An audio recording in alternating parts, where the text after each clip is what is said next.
What's up, guys? Welcome to our very first episode of No Crosstalk. My name is Pip. I'm Laura. I'm Rick. And this is a podcast about three friends who met in sobriety, who just discuss things regarding sobriety that aren't necessarily attached directly to a 12-step program, but things that we've come across in our time, our years now, of cleanness and sobriety. So we're going to open up today. We're going to do topics each episode. We've picked a whole slew of them that we're going to touch on each episode, and kind of share our experience with those things and things that we've come across in our time clean and sober. But we're also today just going to introduce ourselves, kind of give a backstory on each one of us, so everybody kind of knows where we're all coming from and what our background looks like. Because as anybody who's in recovery or who has thought about recovery knows, everybody who's here has a different backstory, and it's something different that got us all here, but we all have the same ailment that got us here in the first place. So I guess we can start with Rick. Go ahead, Rick. You can open up a little bit. Sure. My name's Rick. Celebrated 3 years yesterday. Yes, sir. I've been a drinker and dry goods user for an extended period of time, of pretty large portion of my adult life. And it got to the point where it started off as fun, then it wasn't. There's a lot of that in between, and that doesn't really matter. I mean, what matters is I got to a point where I was physically and mentally dependent on it, and I was having a lot of medical, personal, and emotional issues because of it. So I found a solution. The solution was the rooms of Alcoholics Anonymous. It took me quite some time to be able to get there, but I made it there. And the first second that I started to listen to people who previously had success is the moment I started to be happy again. So that's it in a nutshell, man. I dig it. Right on. So I'm Laura. I too had a progression in my drinking and dry good use where I, at the start, had a lot of fun and, came from a family that, drank socially all the time. It was very normal. I was in groups of friends that drank socially in my 20s, in my early 30s. I just turned 35 years old. I've been clean and sober for about 15 months now. I would describe myself as, in my active addiction days, as a high-functioning alcoholic and drug addict, professional, both a professional drinker and drug user, and also a professional in my in my career. But things progressed. This disease is, as they say, chronic, progressive, and often fatal. And for me, at the end, I was in a place where I was not only using every day and when I drank to excess. It was more than just hard drinking, right? There was a dependency on substances to get through any aspect of my day or any part of my life. But at the end, it was just also really sad, right? I was just in a terrible place. Everything seemed impossible. Work seemed impossible. My relationship seemed impossible. Dealing with my emotions seemed impossible. And it was really dark and it was really bad. But I had some people who helped me out of that. I went to treatment. So I'm a first timer. Before I went to treatment, I didn't know much about alcoholism or addiction, or certainly not a 12-step program or the space of recovery. But it's been tremendous for me and super helpful. And, I've really been open up to this world that I knew it existed, but I didn't know anything about it. And I certainly didn't think that it was for me. So I'm excited to be here to, share what that was like for me. And maybe that'll help somebody who has done the Google and said, like, am I an alcoholic? And or people who have tried sobriety. Maybe it has worked, maybe it hasn't worked. but just want to, share what it's been like for me, and hopefully that'll help somebody. No, that's awesome. I mean, that is why we are here. Like I said, we all met in sobriety. So a couple months ago, I went to Rick and I said, I'm thinking about starting a podcast because it's something that's important, not just for people who are already in recovery, but for people who are considering getting clean and sober. So that being said, my name's Pip. I am an addict and an alcoholic. I started drinking probably around the same time that most do, as a late teenager. And that quickly moved into smoking pot, getting my hands on pills, stuff like that. And I toured with a band for a while, which kind of let my drinking get really out of hand, like really fast. And it fed my ego for a while too, which I was actually discussing earlier with some people. And it ultimately culminated with the police busting through my front door to arrest me for selling drugs. Like Laura said, it's very progressive, and it's often fatal. So the fact that all three of us are sitting here with one another to discuss these things is absolutely nothing short of a miracle, and there's a lot of so for somebody who's newly sober, right? Or somebody who's considering it and is just kind of, dipping their toes in the water, you get hit with a lot of things all at once. There's a lot of information. There's a lot of terms, and there's a lot of things that you have to process in your own mind that can be very confusing. At least it was for me. I know that. And so that's what I think we set out to discuss between the three of us, are the things that may be confusing to those who are just coming in or are trying to figure out if this is something for them. So the very first topic that I think that we thought and agreed upon that would be a great topic is how to find a sponsor. I know that for myself, it didn't seem like a major task right from the jump. I was like, well, I'll just ask somebody who's already sober, right? But it's so much deeper than that. And there's so many things that now with my current sponsor that I had to weigh out suggestions from others, so on and so forth. I had to really dig deep to find who I thought would be the best fit for me. And before I turn it over, I think for me, I had to remind myself that finding a sponsor wasn't finding the option that's going to give me the path of least resistance. In fact, it was the one who was going to give me the most. The one who was going to call me on my shit. The one who was going to make me work really hard. And that ultimately swayed my vote into who I was going to ask. So I'll open it up to you guys, man. Whatever you think about this topic, please share. I think it's helpful to start for listeners, perhaps who, again, are not familiar with a 12-step program, and just talk about what is a sponsor and why is a sponsor important. I think those questions sort of lay the foundation then for how you go about choosing somebody. Absolutely. Yeah. I'll tell you what he isn't.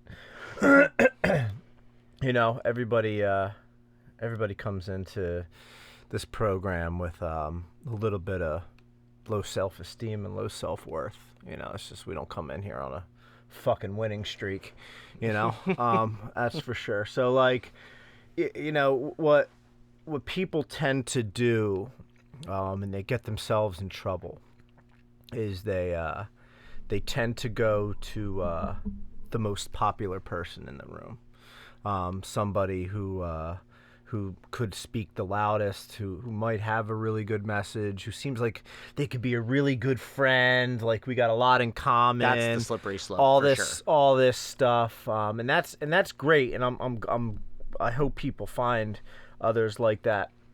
But it's important to let, especially if people are thinking about going into the rooms for the first time, is that there isn't a golden fucking arch that is waiting for people to walk through when they go into a meeting, any 12-step meeting really. We're all human beings, which means we all make mistakes and we're all fallible. But it's really, really important to note that, like, it's very important to spend time with people and not just pick because you think they're going to be a really good friend, because that's not what a sponsor is. A sponsor is somebody who you're going to get very vulnerable with. A sponsor is somebody who you're going to have to wholeheartedly sit there and talk about things you've probably never talked about before. For sure. So a sponsor's sole purpose is to take you through the steps.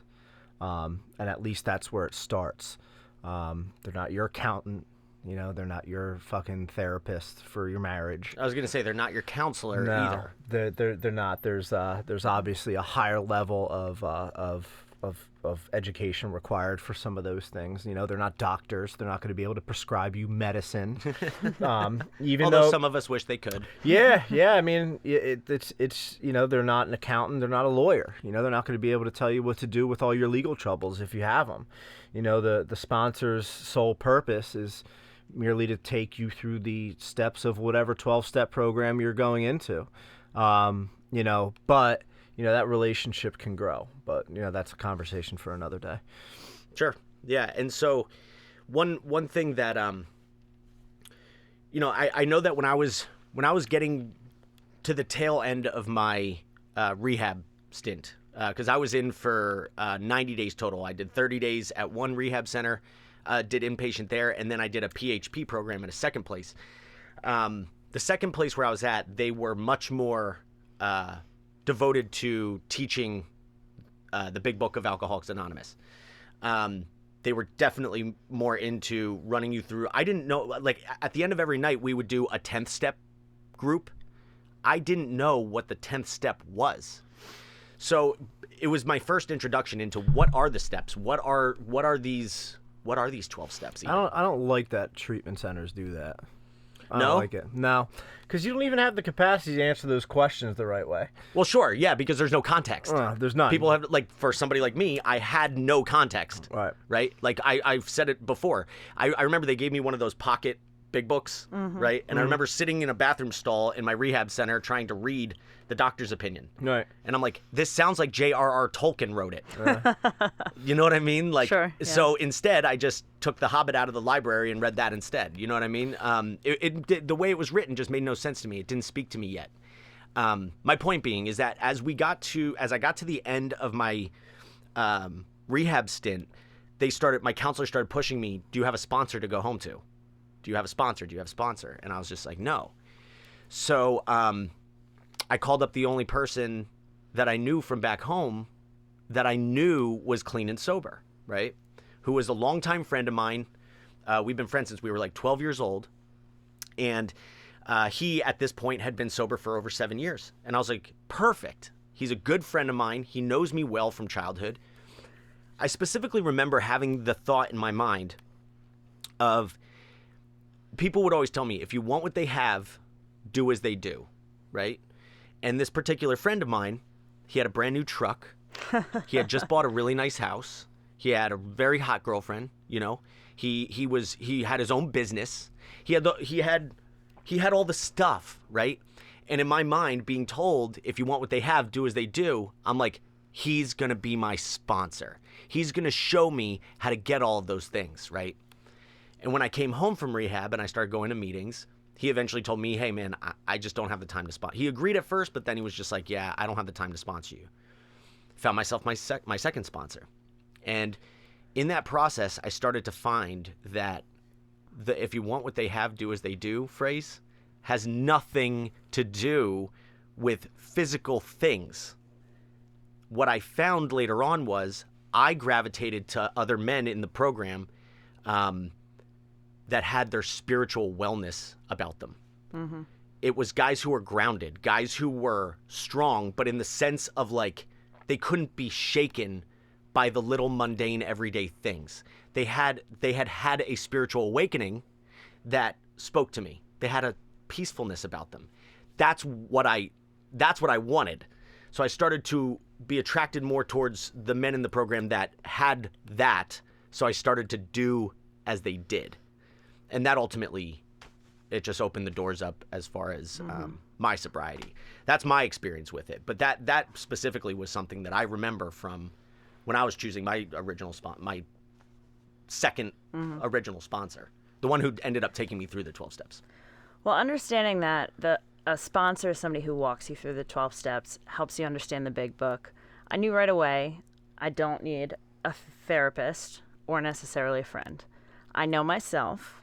I know what I need is somebody who is going to not let me pick apart every single thing that I read, right? And you do that. Yes, I do that. That is part of my personality.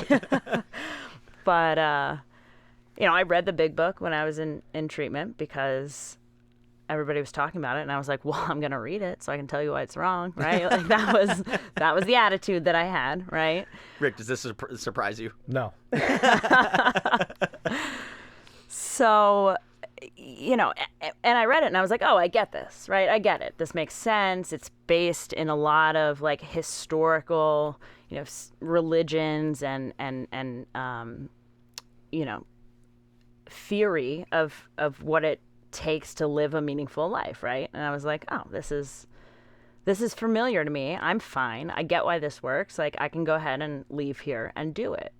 But I was cautioned to not try and control my own recovery by myself. I was cautioned to not be so, scared of listening to other people or so resistant to listening to other people that I knew that I needed somebody who was going to challenge me and not let me overthink everything and not let me just try and take control.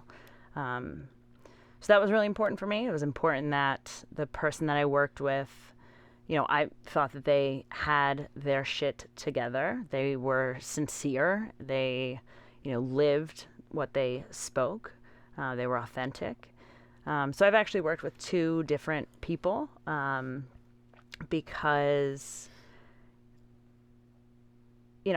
I needed somebody who pushed me, set a deadline to do certain aspects of the work and who not checked in on me, right? Like, it is ultimately my responsibility to do the work that I need to do, but I did need somebody who would hold me accountable. Sure. So I want to point one thing out real quick. So what the movies portray or the TV shows or whatever about a sponsor, right? I think, at least to me, if you would have asked me before I knew what a sponsor truly was, what I thought a sponsor was, I would have said it's somebody that you call when you're struggling. Like, somebody when you're having a rough time as a clean and sober person, they are the one that you call to help guide you through whatever it is that you're going through. That can be true. That absolutely can be true. But I noticed, Laura, that you used a term that I really liked, how you chose the person that you worked with. Because that's a huge part of this. The whole point of having a sponsor, as Rick pointed out, is to guide you through the 12 steps, right? That's the whole point of them. The 12 steps takes work. So you have to pick somebody who's going to work just as hard as you're going to work through that process. So if it's something that you really want, you got to find somebody who's going to match your vibes. And you know what I'm saying? Like, you got to find somebody who jives with you that you can work this shit out with. Who's going to answer the phone when you call, and who's also going to stand up and say, I'm not going to co-sign your bullshit right now. We got work to do. That's a big part of it, I think it's really important before anybody chooses anybody that we spend a considerable amount of time outside of the rooms of Alcoholics Anonymous with this person. What we all, at least most of us, or the people that I've gotten close to, is we have PhDs in putting on a fucking mask, and seeming like we're happy and, being able to say the right things to get people to either leave us alone or just think that we have all of our shit together. I know. I can speak for myself and say that I got a PhD in it too.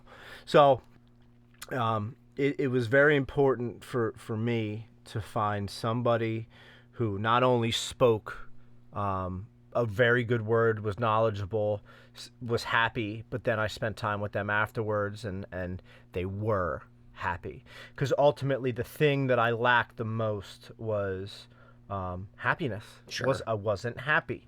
And not being happy and obviously having, connection truly to one thing at the end, which was the liquor store. I needed to find something a little bit more powerful than that to be able to resolve the way that I felt. And, ultimately, that power came in a lot of different phone numbers and faces, but the most important phone number and face that I had was the man who was going to take me through the steps.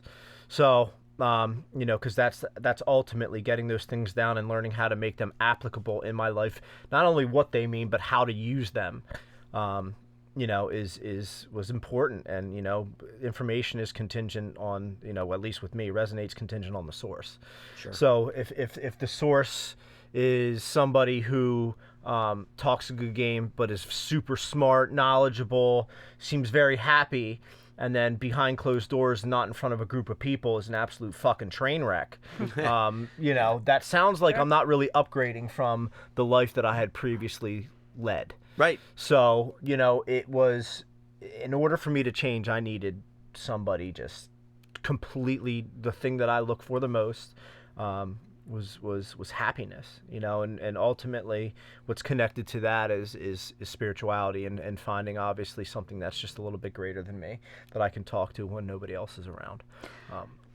I agree entirely with you. And I heard something interesting. There was a speaker that came into the one rehab center I was in, and she said something that like really resonated with me about finding people whose audio matches their video. Because there is nothing in this world more annoying than watching something on YouTube or whatever where the video does not match up with the audio. And it really resonated with me because like I know that it's even more annoying to come across people, especially in recovery, where their video it's not matching their video, right? So like you're hearing what they're saying in a meeting context, or you're hearing the words that are coming out of their mouth. They're quoting lines through the big book, and then they walk outside of that meeting, and all of a sudden, like Rick said, everything is a mess. They've got nothing together. They're hurting the people around them. They're not good people, and they haven't figured this out, So the one thing that I found, as Rick pointed out, is that I want my sponsor, I want the people that I associate with nowadays, I want their video to match their audio. Are you walking the walk, or are you just talking the talk? I need to know that you're not just going to say something to me and then behind my back go and do something else. I've been hurt. We've all been hurt. We've been hurt by other people who say something to your face. That's the last thing in the world you need as a sponsor. You know what I'm saying? Like that, You need somebody you can trust. That's a big part of this, because they're going to do the dirty work like with you, man. They're in this. If they accepted your request to be their sponsor, they know what they signed up for. At least they should. So for me, again, I asked my friend to be my sponsor. He told me he couldn't. I asked the second guy to be my sponsor. He was my sponsor and took me through the 12 steps, and then he relapsed. Oh, that's tough. So I've kind of had, I would hardly call it a unique experience with this, because I'm sure plenty of other people have had their sponsors relapse. But that was a tough day for me too. I will not lie. That, as regarding sponsors, that was a tough day. I called Rick. I had found out first thing in the morning on like a Monday or a Tuesday, and I called him and I was like, I don't know what to do. You know what his response was? You got to find a new sponsor. Like now, man. Like you got to do it now. And I don't know why. I understood what he was saying. I understood. Of course, I got to get you have to have a sponsor, man. That's the person I rely on the most. And he made a great suggestion. I found a new sponsor, and he's been my sponsor ever since. But it kind of, that shook me, man. It's important though, and this whole particular scenario brings up a very important point, is that we can't hold our sponsors on this pedestal where like they're superhuman. Sure. They're obviously a very important person in our lives, but again, human beings are fallible. Absolutely. They do make mistakes. You have to understand that, like, and even of yourself. If I'm trying to emulate somebody, it's somebody who does make mistakes and doesn't catastrophize their fucking life over it.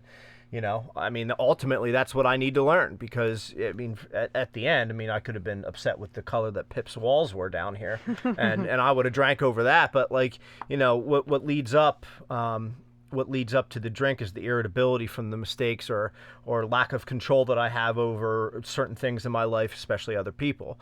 So seeing that the fallacy that some people might have is extremely important, and not holding them up on this pedestal where like, oh my God, they're just the best thing since anything I've ever had in my life, you know, because I can have those codependent thoughts. Absolutely. You know, it's just, again, it's very important for me, you know, to be able to have that balance, you know, and really rely on that person, but at the same time understand that everybody makes mistakes. I would say too that your experience, Pip, is probably not all that unique. For so many people, I think relapse is a part of recovery, right? And it doesn't mean that everything that you learned or that you worked through with your sponsor who ultimately relapsed, like, it doesn't discount how valuable that is not. for you or for anybody who has that experience. How dare him? Yeah. Does he know who I am? Yeah. I'm his sponsee. How dare him? But I think, our sponsors are not God. They just, of course. they just help us understand how to have our own independent relationship with God, I think, or whatever power it is that you come to claim as your own. Absolutely. And so he showed me what it meant to have a spiritual awakening. Like that, I experienced that with him, the one who took me through the 12 steps. And I think too, so for me, I know that before I got clean and sober, I had no friends, right? I had none. I spent most of my time in this studio by myself or in my garage by myself. I didn't really have anybody that wanted to spend time with me. So it was really easy for me when I got out of rehab and came home and I started meeting people. I started meeting guys my age and like other people who were in the same position I was. It was really easy for me to have those codependent thoughts of like, let's hang out. In fact, let's hang out all the time. Like, I like you. I think you like me. Let's be friends forever. Mm-hmm. And so when I found my sponsor, I had that exact experience where it's just like I was putting him on. It wasn't some like major pedestal, but it was enough that I was like, I need to get through this now. Be with me all the time. Be on the other end of that phone whenever I need you, man. And it's like I very quickly realized that is not what he is, and that's a tough realization. Motives are important too, because when we're talking about codependency, at least the codependent in me, which I still am in certain aspects of my life, and it's obviously something I'm always going to be working on, is I do things for people's approval. And if that's my motive, and I'm doing things and the suggestions that somebody's giving to me only because I want your approval and not because I want to get well, then we're talking about a two-tiered system, and I'm doing it for all the wrong reasons. Sure. And again, if I'm holding somebody in such a light where like I'm 100% reliant on their approval to feel good, then I'm going at it and I'm approaching this program the entirely wrong way. Sure. So, the whole idea behind a sponsor is for them to give you suggestions to make your life better, not find a different form of unhealthy thoughts. Yeah. You know what I'm saying? And again, that's all by checking our motives. Do I want to get well? Well, I certainly don't want to disappoint somebody who I respect, but at the same time, I do these things and I'm implementing these things into my life so that they can bear fruit. Yeah, that's sure. That's what it is. I was doing things in my life not so they could bear fruit, but just so that I could seem like everything was okay. Yeah. And it's a drastic change to be able to go from one thing to another. And in that process, I made a lot of mistakes. I made a ton of mistakes. And are you telling me you're flawed? Oh yeah, big time. And that's something that I had to go through because I don't really necessarily grow when I'm doing things right all the time. I'm growing when I'm doing things the wrong way. My response is the growth. So ultimately, I have to be able to sit down, pause for a second, and understand why I'm doing something. What am I doing this for? What are my motives behind this? And that comes with every relationship, especially with your sponsor. So you pointed out something really interesting. Remind me how you just put it about you reap the fruits. Yeah, bear fruit. Yeah. Yeah. So I wanted to touch back on what I said originally about how when I was finding my first sponsor out of rehab, and I saw that he had the nice truck and the new house and all that stuff. What I have found is that through working the 12 steps, through finding a sponsor who could guide me through that, right? All of those things. Now, nobody in AA or NA or any recovery program is going to promise you, hey, if you do these things, you're going to be wealthy someday. You're going to be successful. Nobody's going to promise you that, right? Because there's no guarantee to that. But I can assure you that if you learn how to do this and how to live your life the proper way, a couple of the things that you're going to learn how to do is work really hard, stay really diligent with the work that you're doing. Just in general, you're going to become a better employee. You're going to become a better husband, a better wife, a better spouse. Because the first step is the only step that addresses our alcoholism or our addiction, right? The other 11 are a guide for us to learn how to live. So to touch on both topics here, like when I thought that it was the new truck and the new house that I wanted, I very quickly realized that by living this way, a lot of that stuff will come naturally. It's a natural progression. You learn how to work hard. You learn how to care about others and treat everybody with respect. Eventually those things happen to you. That's the natural progression, you know? That's just my own experience personally. Yeah, Rick, I know you had really good sponsorship, right? What were some of the things that, your sponsor did that were memorable for you or meaningful or like that really like helped push you to where you are now? The first thing he told me when I asked him to be my sponsor, and I was just thanking him, wow, like thank you so much for sponsoring me, it's like asking a dude to be your fucking Valentine. Like it's hey, you want to go out on a date? Yeah, sometime, man. Like or? I was scared to death, like obviously because it was the fear of rejection was there, and that's the last thing I needed was to be rejected. And because I didn't know what I know now, which is like if somebody were to ask me to be their sponsor today, I would have to tell them no, because I just don't have the time to do it, and it would be unfair, for me to say that I could do something for them when I can't, when it screws up my healthy balance in life.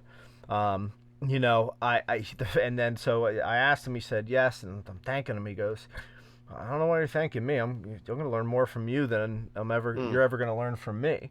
And that was my first experience with humility. Here's this guy with 24 years, and he's telling me that he's going to learn more from me. Like how's that possible? But it's so true though. It's so true though. Like the guys that I have sponsored, like every time I work with them, I learn more than they're probably even learning from me. Right.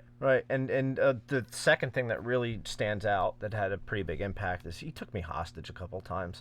And it was he knew what was going on. Like he knew that I wanted to talk about that I had something going on, because like when there's something wrong internally, like I can't hide it. Like it's tough for me to be able to hide it through my body language, and people who read people very well, like Jimmy did, they can really pick up on that kind of stuff. So he knew something was going on, and he's like, all right, Rick, come pick me up Sunday at noon, because he knew my schedule. I have Sundays and Mondays off, right? So he's like, I need you to come pick me up at noon.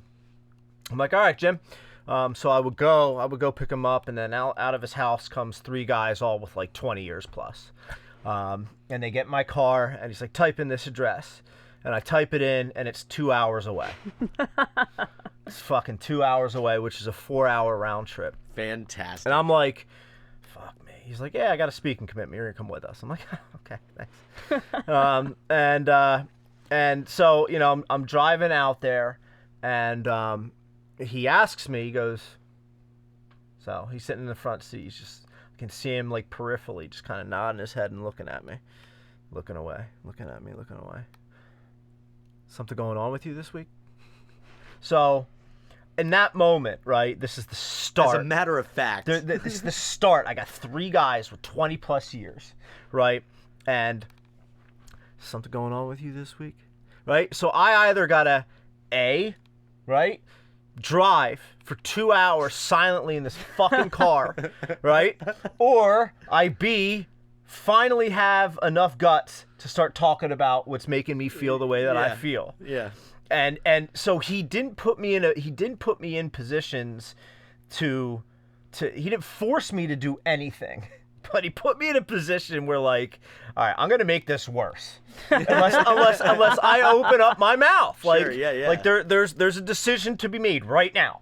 Like, it's not like what I do is I put it off and I put it off and I put it off and I put it off and I put it off and I like, hey, Jimmy, I'll call you. I'll call you. bury it. I'll bury it. Well, now here we are in the fucking car on a 4-hour round trip, and he's like, I could see him nodding his fucking head. Yeah. I would guess that the 3 of them each had probably experienced something similar to what you were going through. Completely. Yeah, or exactly the same, right? And we ended up talking about it for maybe like 10 minutes, and it was fine. And then we just moved on. Like it wasn't like this big deal. And that this has happened on multiple occasions. Like, we get in the car, we go on road trips. He has some sort of speaking commitment, or he tells me that I do. After I'm already in the car, and he's like, "Yeah, you're gonna speak this time." I go, "Okay." Thanks. Yeah, thanks for the notice, man. Very That's nice. great. So he would just put me in positions to choose success, something that I could not do for myself. Like, I'm a creature of habit. I bury things. And I'll suffer because of it. And it's just fucking, he's just nodding his head. Just looking at me. Just nodding his head. What's going on? Yeah. He just invited me into his house. My fifth step was 6 hours long. And he just took the time. He made sure that if we were to do something, it was done to completion. It wasn't half-assed. He found out very shortly after I asked him that I am a bare minimum kind of guy. I can get by just by doing the bare minimum. I'm okay with it, I'll be okay by doing the bare minimum because it's still at a high level. But like, he pushed. He pushed a deeper side of me out, and through action he just made, and the relationships that he had with other people and his general overall aura that he carried with him was something that I obviously originally wanted, but it intensified the more time that I spent with him.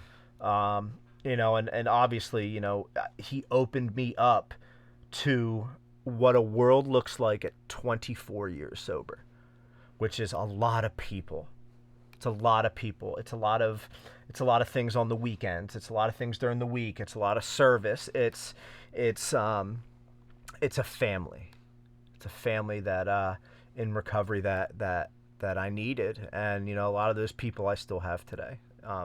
I don't have Jimmy anymore, because he passed away last January. I really wish I would have gotten a chance to meet the But guy. he was, I got the family part of it. And it's crazy, like, he used to come up and speak where I work.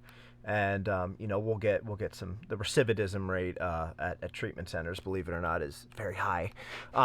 So, you'll get some people who haven't been there in a year or two and ask when he's coming in, and then I'll tell them, and it's, I don't know if they're saying it to be nice or because they really feel that way, but I'll do a lecture, and they'll come up to me afterwards, and they'll be like, you sound a lot like him. And that's probably one of the biggest compliments that anybody can give me. Sure. And it's, he sponsored a lot of guys. Yeah, he did. He sponsored a lot of guys, and he helped a lot of guys get and stay sober. And he did, but Jimmy was really, really good at helping other people everybody but himself, and that's Sure. ultimately why he died. Is and again, like, that's why we don't put people on this pedestal, is because, you know, the Jimmy had a lot of faults with him too. Sure. You know, as good as he was to me, and as good as he was in showing me a different way to live, you know, he struggled with doing that himself. Yeah. You know, and taking care of himself on a physical level, health wise. So, you know, everybody's got their defects, man. Sure. Just the way it is. But I do miss him. Well, and you mentioned before, Rick, that you know, when you are talking about sponsoring people and somebody may ask you and you have to decline because you don't personally have enough time right now. Right. You know, I wanted to be pointed out too that, like, the sponsor-sponsee relationship needs to be healthy for both of you. Big time. It needs to be healthy for both individuals. Like, if the sponsor sincerely, and that's ultimately the reason why my first sponsor, my good friend, told me, hey, I can't do it. I simply do not have the time. That was the best thing that ever happened to me, was him being honest with me. Honest with me. I don't have the time to do this with you right now. At first I was just like, I thought we were boys. Like, I thought we were friends. But I came to find out he was doing that for my own good. Find somebody who does have the time to devote to this, you know, and I ultimately did. And you might not feel that way right away, but, you know, it obviously comes back to that. You know? Absolutely. Yeah, and I'm still very good friends with him to this day, you know. One thing, and as we wind things up here, I want to touch on one thing that I heard a lot of in rehab, and I have grown to really dislike this term, temporary sponsorship. How do you feel about that? It's situational. You think so? Yeah, it's situational. Tell me why. It depends on what your situation is. You know, if you are going to live in Pennsylvania and you're going to treatment in San Diego for 6 months, you know, because there are some long-term programs that people really need, especially when they're late-stage alcoholics or you know, chronic relapsers, doesn't really matter. I find that there's a benefit to working the steps with somebody with that amount of time, away from, you know, if you might have to relocate for a little bit, it's okay. You know, I don't think that anybody should be doing the steps in inpatient treatment. I think you know, that's obviously, we can give like a basic general knowledge of like 1, 2, and 3. But I think you know, you just don't know what's going to happen. So if you're going away for an extended period of time for treatment, or you know, you're just unsure. You know, I don't like necessarily what would call it a temporary sponsor. Right. I would call it a fucking sponsor. Like, it's, yeah, a sponsor. Like, it's you know, this isn't a fucking tryout. Like, you know what I mean? Like, it's either you're my sponsor and you're taking me through the steps, or you're not taking me through the steps. I think the idea of a temporary sponsor is it's whatever. You know, as long as you're to me. As long as you're working the steps, like, call him the fucking tooth fairy for all I care. Like, it doesn't really matter. Yeah. Like, Yeah. just get the job done, man. Well, I can't tell you how many people have come up to me, like, after I do a speaking commitment or something, and guys who are still in treatment will come up to me and say, hey, will you be my temporary sponsor? That's fucking stupid. Exactly. And so, but I don't say that directly to them. What I do say is, I'll be your sponsor as long as you want me to be. Right. If you want me to be your sponsor, I will be your sponsor. Do not think about this in a temporary sense whatsoever, because if a temporary sponsor is only there temporarily, and you're going to think about it that way. That's the part I don't like about it. So, like, if you want a sponsor, take the sponsor, full-time sponsor. Although what I will say is, like, finding a sponsor who is going to be your person for a long time, it can be intimidating, right? It does take time. You do have to spend time with somebody to understand who they really are. Maybe people in treatment centers realize, as they probably should, like, you got to fucking do this right away or you might die, right? Like, if you're in a really bad place. So if what you need is to find somebody who will just start you on the steps, I think that's okay, I don't right? disagree. Like, if you have somebody who will at least get you started when you're in this terrible place and you just need to do it. Yeah, I don't disagree. Start doing the fucking work. Yeah. Yeah. Yeah, and I'm all for that. It's just, I know that, so, and I can't speak for any other rehab facilities, but I know in the rehab facility I went to, they were making the suggestion to us to find a temporary sponsor. That's dumb. It is dumb. It's fucking It stupid. is dumb. And so that term was put into our minds. What does this mean? Is he temporary while I'm here, and then when I get home I find my real sponsor, which I think is what they meant. But to my mind, in my mind, I was Seems as if they didn't do a good job explaining it to you. right. Well, that's exactly it. But to somebody who's newly clean and sober, it's very difficult. Like I said at the very beginning of this episode, there's a lot of terminology.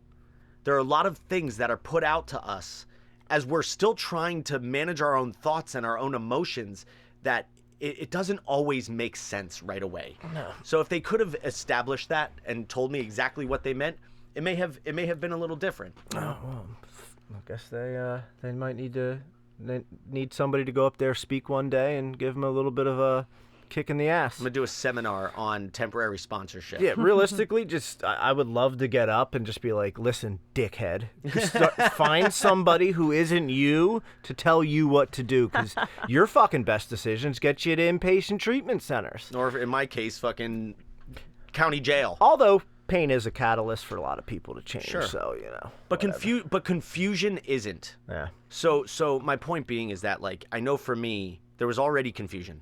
There was already a lot of confusion. Am I going back to jail? Am I going to be welcome home? Is any of this stuff? So the terminology, and again, that's what we set out. That's what we are setting out to do here, is to take some of these concepts that were very confusing to me or us, and try to help anybody who's interested. Whether it's an individual who's already clean and sober, or somebody who's just considering it. Somebody who's been thinking to themselves for a while, man, this might be for me. I don't know why I'm being drawn to this. We're aiming to help you. We're aiming to help you find what it is that you may be seeking. So to tie things up again, thank you so much for joining us.